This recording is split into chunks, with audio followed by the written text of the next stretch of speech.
የመጀመሪያው ነገር ጣፋጭ ነገራቶችን ከምግባችሁ ላይ አስወግዱ። ለስላሳ መጠጦችን፣ ሶዳ መጠጦችን፣ ኢነርጂ ድሪንኮችን፣ ኬክ፣ ነጭ ዳቦ፣ ነጭ ሩዝና የመሳሰሉትን ከምግባችሁ ላይ ማራቅ ይኖርባችኋል። ምክንያቱም ሃይ ካርቦሃይድሬት ያላቸው ወይ ደግሞ ጣፋጭ ነገራቶችን በወሰድን ቁጥር ኢንሱሊን ያንን ስኳር ማኔጅ ለማድረግ ሲባል በብዛት ስለሚመረት ይሄ ኢንሱሊን ደግሞ ኤክሰስ የሆነውን ኢነርጂ ወደ ቅባት በመቀየር ሰውነታችን ላይ እንዲጠራቀም በማድረግ ቦርጭ እንድናወጣ ያደርገናል። ስለዚህ ጣፋጭ ነገራቶችን ሙሉ በሙሉ ሹገር ፍሪም ሊሆኑ ይችላሉ ወይም ደግሞ ስኳር ያላቸውም ሊሆን ይችላል። ጣፋጭ ነገራቶችን ከገበታችን ላይ ማራቅ ይኖርብናል። አንደኛ አሁን ባልኳችሁ መንገድ ውፍረትን ያመጣሉ። ሁለተኛ ደግሞ እነሱን በተጠቀምን ቁጥር ተጨማሪ ጣፋጭ ነገራቶችን እንድንወስድ ወይም ደግሞ የጥጋብ ስሜት እንዳይሰማን ስለሚያደርጉ ብዙ ምግቦች እንድንወስድና ላልተፈለገ ክብደት እንድንጋለጥ ያደርጉናል ማለት ነው። በሁለተኛ ደረጃ ላይ ፕሮቲን ያላቸው ምግቦች እናዘውትር። ለምሳሌ እንደ እንቁላል፣ ስጋ፣ ባቄላ የመሳሰሉትን። እነዚህ ደግሞ በተቃራኒው ትንሽ በልተን ቶሎ እንድንጠግብ ያደርጉናል። ስለዚህ ብዙ ምግብ እንዳንወስድ ያደርጋሉ ማለት ነው። PYY የተባለውን የረሃብና የጥጋብ ሆርሞንን ማኔጅ በማድረግ ማለት ነው። በሁለተኛ ደረጃ ላይ እነዚህ እንትኖች የሰውነት ጡንቻዎቻችን ፕሪዘርቭ እንዲሆኑ ወይም ደግሞ እንዲጠበቁ ያደርጋሉ። ስለዚህ ሰውነታችን ላይ ያልተፈለገ የሆነ ቅባት እንዲጠራቀም አያደርጉም ማለት ነው።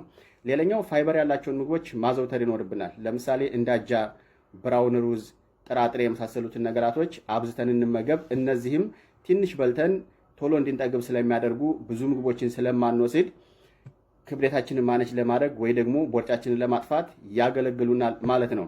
ሌላኛው እንግዲህ ጭንቀት እናስወግድ። በተጨነቅን ቁጥር ስትረስ ሆርሞን ወይም ደግሞ ኮርቲሶል የተባለ ሆርሞን በብዛት ስለሚመረት ላልተፈለገ የሰውነት ክብደት ወይም ደግሞ ለቦርጭ እንጋለጣለን ማለት ነው።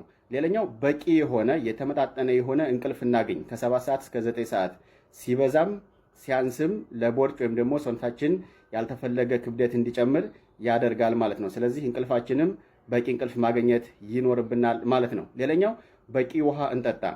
በቂ የሆነ ፈሳሽ የማንወስድ ከሆነ ሰውነታችን የሆርሞን ለውጥ ስለሚያመጣ አሁንም ላልተፈለገ የሰውነት ክብደት ወይም ደግሞ ለቦርጭ እንጋለጣለን ማለት ነው። ሌላኛው እንግዲህ ኢንተርሚተንት ፋስቲንግ ነው። አልፎ አልፎ ብትጾሙ የሆነ ሰዓት ላይ ጾም ብታዘወትሩ የሰውነት ክብደታችንን ማኔጅ ለማድረግ ይጠቅመናል ማለት ነው። ሌላኛው እንግዲህ እንደሚታወቀው አካላዊ እንቅስቃሴ ነው። ቢያንስ እንኳን ሞዴሬት የሆነ በሳምንት 3 ቀን ለ30 ደቂቃ ያህል ኤሮቢክ እንቅስቃሴዎችን ብናደርግ ክብደታችንን ለመቀነስ ወይም ደግሞ ቦርጫችንን ለማጥፋት ያግዘናል ማለት ነው።